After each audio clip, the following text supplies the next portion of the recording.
Dans cette vidéo, je vais terminer et de donner un élément du chapitre 12 sur les sons.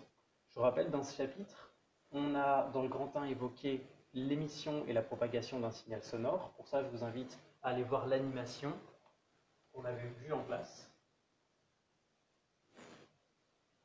Le bilan qu'on avait tiré sur ces deux parties-là, c'est une formule importante que vous connaissez tous, je vous rappelle, la vitesse est égale, alors la vitesse de l'onde est égale à la distance que va parcourir cette onde divisée par le temps qu'elle met pour parcourir cette distance. Okay, V égale à D sur 2T, à savoir utiliser.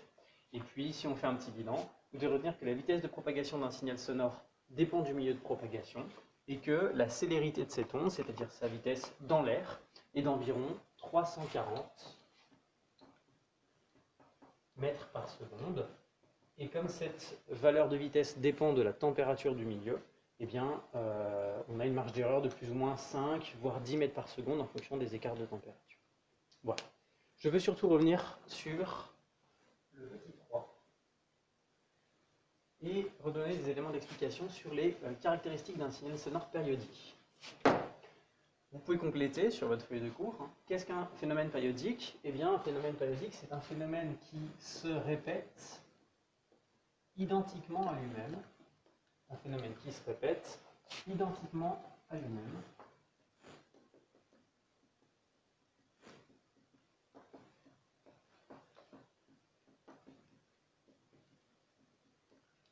À intervalles de temps égaux. Okay. Donc, pour caractériser un signal périodique, en fait, il est utile de définir son motif élémentaire et puis sa période. On a vu ça en TP. Le motif élémentaire, c'est quoi? C'est la plus petite partie du signal qui permet de reconstituer le signal. Et la période, eh bien, c'est la durée de ce motif. Elle s'exprime en secondes, c'est l'unité de référence des temps. La période se note grand T, et c'est la plus petite durée au bout de laquelle un phénomène périodique se reproduit identique à lui-même. Je vais vous donner un exemple. Si je tape sur le tableau,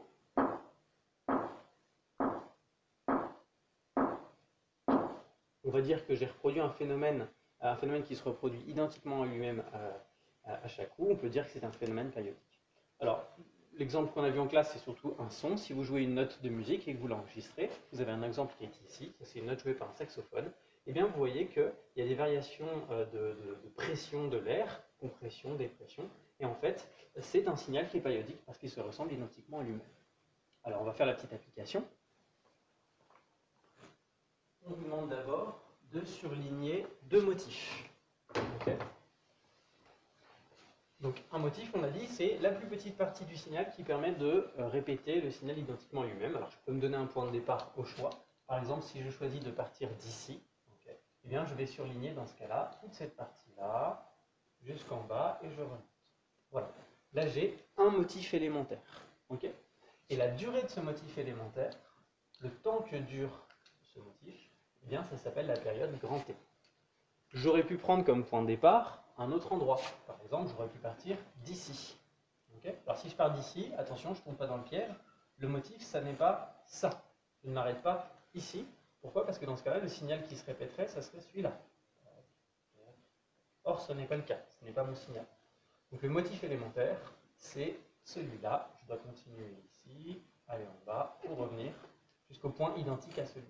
Voilà un autre motif élémentaire. Et la durée de ce motif élémentaire s'appelle la période, grand T. C'est un paramètre important pour le physicien à connaître. Il s'exprime en secondes, ou là par exemple en l'occurrence en millisecondes, si vous voyez sur l'axe.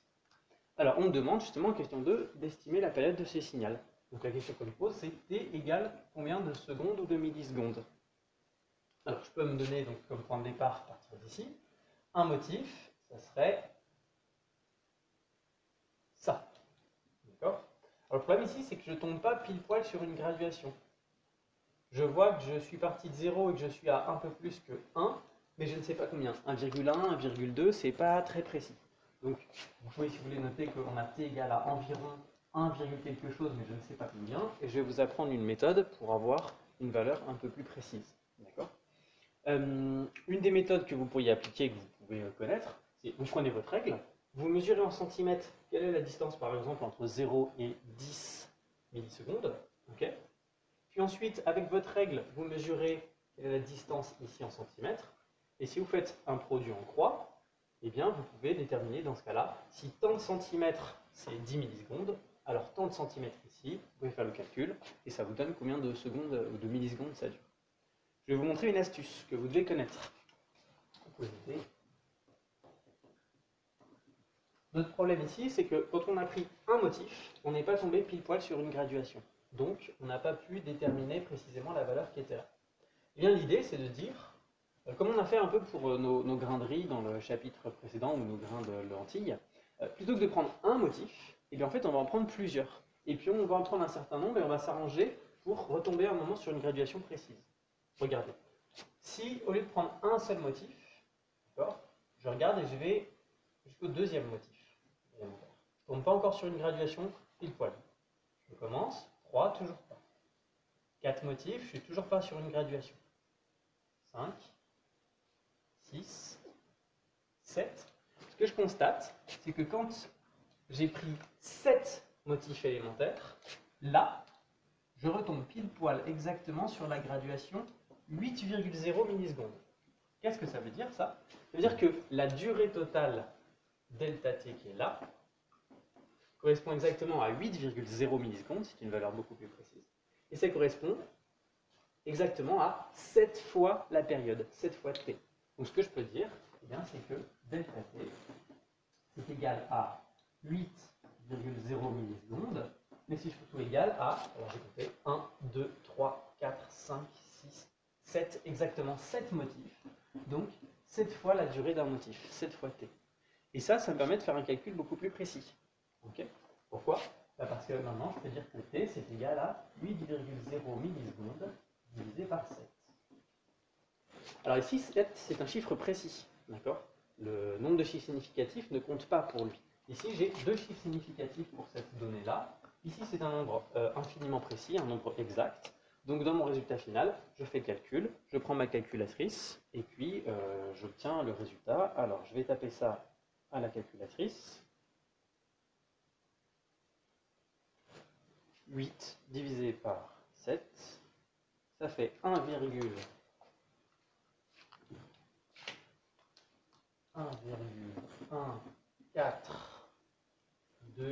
ainsi de suite, blablabla, millisecondes. Okay. Et puis, d'après ma règle, je garde que 2 chiffres significatifs, donc là j'arrondis à 1,1 millisecondes. Okay. J'encadre mon résultat. Voilà, ce signal se répète toutes les 1,1 millisecondes environ. C'est cohérent avec ma première information ici. Je savais que c'était un peu plus que 1, 1,1 ou 1,2. Ah voilà, j'ai une valeur un peu plus précise ici, avec 2 chiffres significatifs. Ça, c'est la définition de la période. Maintenant, on va définir ce que c'est que la fréquence. Okay. Alors, vous pouvez regarder en dessous. L'autre façon de caractériser un signal, c'est de donner la fréquence de ce signal. C'est ce qu'on avait fait en TP. On a étudié les sons en TP. Qu'est-ce que c'est que la fréquence? On va regarder la définition. La fréquence, ça correspond au nombre de fois que se répète le phénomène par seconde. Okay, vous pouvez compléter, vous pouvez trouver le document sur Pronote. C'est le nombre de fois que se répète le phénomène par seconde. Donc on peut dire aussi c'est le nombre de motifs qui se produit chaque seconde, ou le nombre de périodes du signal par seconde. Okay. Son unité SI, c'est le Hertz, et le symbole de cette unité, c'est HC. Alors, pour calculer la fréquence, je vais juste vous montrer un petit truc. Ça n'est pas noté ici, okay, c'est du brouillon. Okay. Un petit brouillon ici, vous notez pas ça dans votre cours. Regardez, si je tape,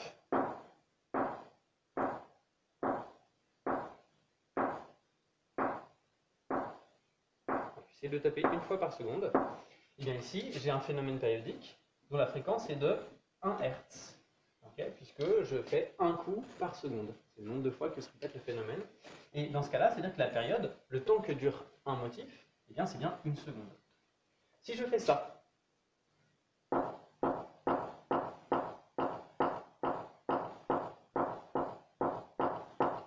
là, j'ai 2 coups par seconde, environ. Donc je suis à 2 Hertz. Et puis ça veut dire que la période, elle vaut 0,5 secondes. Okay. Si j'essaie de faire ça,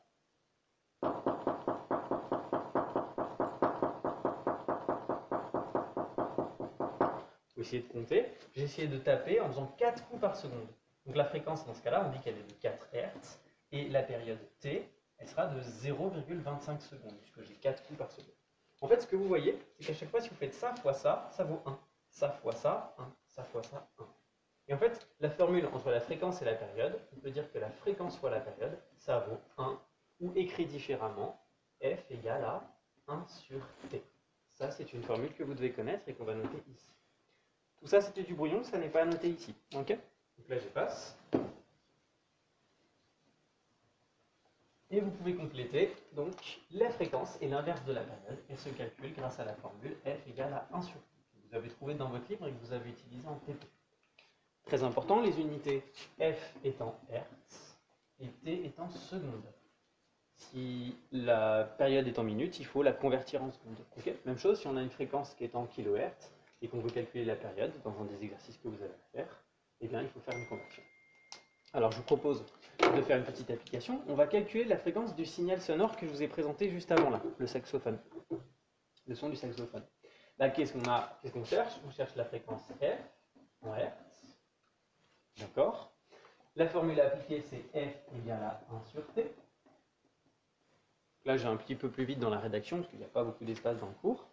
C'est donc 1 sur la valeur qu'on a donnée tout à l'heure. C'était 1,1. Alors, je vais prendre 3 chiffres significatifs, simplement pour que ce soit plus simple. On avait 1,14 fois 10 millisecondes. Attention ici. Attention, notez en rouge. Il y a une conversion à faire. D'accord? Ma période est en millisecondes. Or, elle doit être en secondes pour que je puisse appliquer la formule. Donc, à côté, je fais la conversion. La période, si c'est 1,14 millisecondes, okay, millisecondes, je sais que c'est 10 puissance moins 3. Donc c'est 1,14 fois 10 puissance moins 3 secondes. Okay. Donc ici, dans mon calcul, je fais 1 divisé par 1,14 fois 10 puissance moins 3 secondes. Je tape ça à la calculatrice. 1 divisé par 1,14 fois 10 puissance moins 3. Et je trouve 877,19. Il y a plein de chiffres après en Hertz. Je dois réfléchir aux chiffres significatifs. Combien je dois en garder? Alors, j'en ai 3 ici. J'ai choisi d'en garder un de plus simple que tout à l'heure. Supposons que j'en ai 3 ici. Le 1 ici, je vous rappelle, on ne compte pas son nombre de chiffres significatifs. C'est un chiffre infiniment précis. Donc 3 chiffres significatifs, 8, 7 et 7. Le résultat final est donc de 877 Hz. Voilà, et j'encadre mon résultat. Donc la note qui était jouée par le saxophone, c'était une note dont la fréquence est de 877 Hz. Environ 880, vous voyez si j'arrondis. L'élément supplémentaire que je voulais vous donner, eh bien, c'est que cette note, c'est une note bien particulière. 880 Hz, c'est 4 fois 440 Hz. Alors là, c'est une petite remarque de culture générale. Vous vous rappelez, 440 Hz, c'était une note qu'on appelle le La du 4e octave. Et bien en fait, cette note-là, c'est un La du 5e octave. Donc quand vous faites des notes Do, Ré, Mi, Fa, Sol, La, Si, Do, eh bien, le Do du haut, il a une fréquence qui est 2 fois plus grande que la fréquence du bas. C'est ça un octave. Une fréquence 2 fois plus grande vous fait une note qui est à l'octave supérieure.